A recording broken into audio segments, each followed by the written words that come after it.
وإذ قال إبراهيم لأبيه آزر أتتخذ أصناما آلهة إني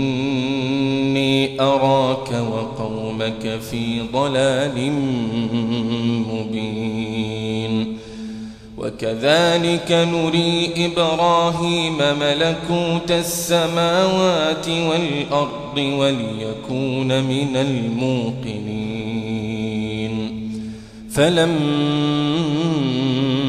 جن عليه الليل رأى كوكبا قال هذا ربي فلما أفل قال لا أحب الآفلين فلما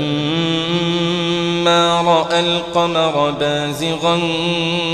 قال هذا ربي فلما أفل قال لئن لم يهدني ربي لأكونن من القوم الضالين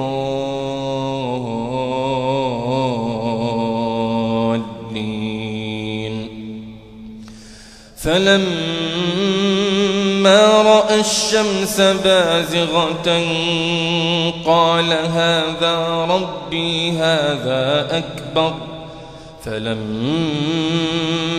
أفلت قال يا قوم إني بريء مما تشركون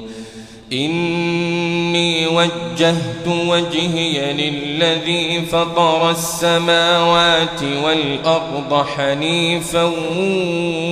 وما أنا من المشركين وحاجه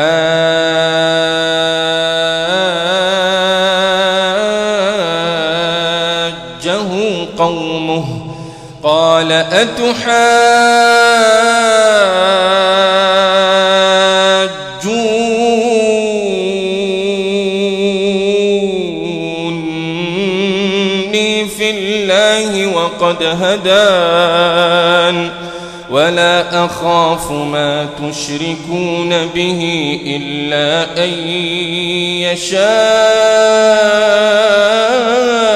ربي شيئا وسع ربي كل شيء علما أفلا تتذكرون وكيف أخاف ما أشركتم ولا تخافون أنكم أشركتم بالله ما لم ينزل به عليكم سلطانا فأي الفريقين أحق بالأمن إن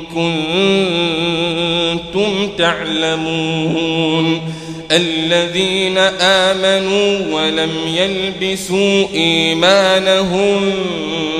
بظلم أولئك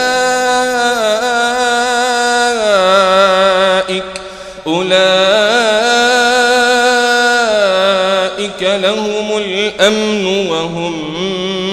مهتدون وتلك حجتنا آتيناها إبراهيم على قومه نرفع درجات من نشاء إن ربك حكيم عليم.